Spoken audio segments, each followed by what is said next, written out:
திராவிட முன்னேற்ற கழகத்தினுடைய தலைவர், தமிழ்நாட்டினுடைய ஒப்பற்ற முதலமைச்சர் மாண்புமிகு தளபதி அவருடைய நல்லாசியோடு கழகத்தினுடைய இளைஞரணி செயலாளர்,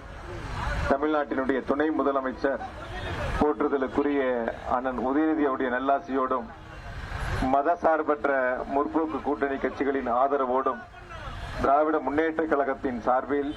கோவை தெற்கு சட்டமன்ற தொகுதியில் உதயசூரியன் சின்னத்தில் போட்டியிடக்கூடிய வாய்ப்பை கழக தலைவர் அவர்கள் வழங்கியிருக்கின்றார்கள். கோவை தெற்கில் போட்டியிடக்கூடிய வாய்ப்பை தந்த கழக தலைவர் மாண்புமிகு முதலமைச்சர் அவர்களுக்கும் துணை முதலமைச்சர் அவர்களுக்கும் இந்த நேரத்தில் என்னுடைய மனமார்ந்த நன்றியை மலர் பாதங்களிலே சமர்ப்பித்து, வரக்கூடிய 2026 சட்டமன்ற தேர்தல் களம் என்பது தமிழ்நாடு அணிக்கும் டெல்லி அணிக்குமான தேர்தல் என்பதை நம்முடைய முதலமைச்சர் மாண்புமிகு தளபதி அவர்கள் அங்கே அறிவித்திருக்கின்றார்கள். அங்கு நடைபெறக்கூடிய இந்த சட்டமன்றத்தினுடைய பொது தேர்தலில்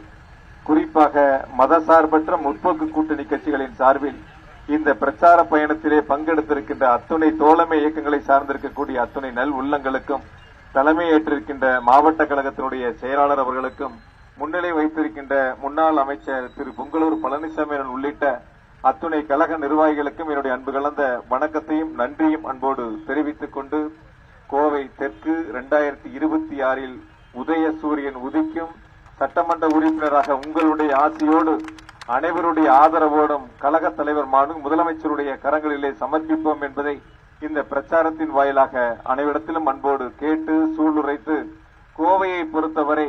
இங்கு பேசுகின்ற பொழுது அண்ணன் மோகன் அவர்கள் சுட்டிக்காட்டினார்கள். கடந்த 5 ஆண்டுகளில் குறிப்பாக 2021 சட்டமன்ற தேர்தலில் திராவிட முன்னேற்ற கழகம் தலைமையிலான கூட்டணிக்கு ஒரு தொகுதியில் கூட வெற்றி வாய்ப்புகள் இல்லாமல் இருந்தாலும் கூட 234 தொகுதிகளுக்கும் தமிழ்நாட்டினுடைய முதலமைச்சர்களே சட்டமன்ற உறுப்பினராக இருந்து கோவைக்கு பல்வேறு சிறப்பு திட்டங்களை தந்திருக்கின்றார்கள். குறிப்பாக செம்மொழி பூங்கா, அதேபோல பெரியார் நூலகம், அதேபோல அவினாசி சாலையில் ஜிடி நாயுடு மேம்பாலம், நம்முடைய கோவையினுடைய விமான நிலைய விரிவாக்கத்திற்கான நிலம் எடுப்பதற்கான நிதிகளை தந்தவர், தங்கநகர் பூங்கா அமைப்பதற்கான திட்டத்தை தொடங்கி வைத்தவர். குறிப்பாக கோவையினுடைய வளர்ச்சியில் சிறப்பு கவனம் செலுத்தி ஏறத்தாழ கோவை மாநகராட்சியில் இந்த 5 ஆண்டுகளில் மட்டும் 8700 கோடி ரூபாய் அளவிற்கான வளர்ச்சி திட்டங்களை, சாலை அமைப்புகள், சாக்கடை அமைப்புகள், தெருவிளக்குகள் என,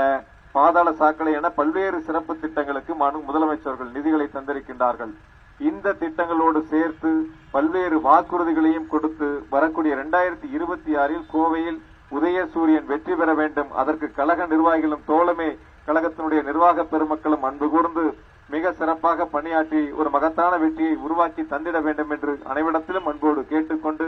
காலையில்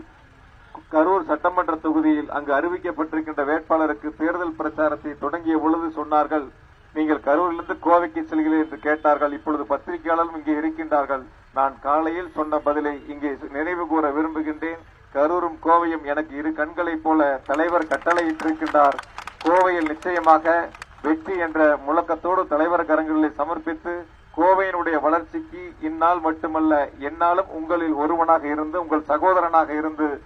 முதலமைச்சருடைய திட்டங்களை கொண்டு வந்து சேர்ப்ப பாடுபடுவேன் என்ற உறுதியை மட்டும் அன்போடு தெரிவித்து, 10 சட்டமன்ற தொகுதிகளில் கோவை தெற்கு சட்டமன்ற தொகுதி முதன்மை தொகுதியாக, வளர்ச்சி பெற்ற தொகுதியாக, அடிப்படை வசதிகளை நிறைவேற்றிய தொகுதியாக, முழுமை பெற்ற தொகுதியாக நிறைவேற்ற பாடுபடுவோம் என்ற உறுதியை மட்டும் இந்த நேரத்தில் அன்போடு தெரிவித்துக் கொண்டு, வருகை தந்து இந்த பிரச்சார பயண தொடக்கத்திலே கலந்து கொண்டிருக்கின்ற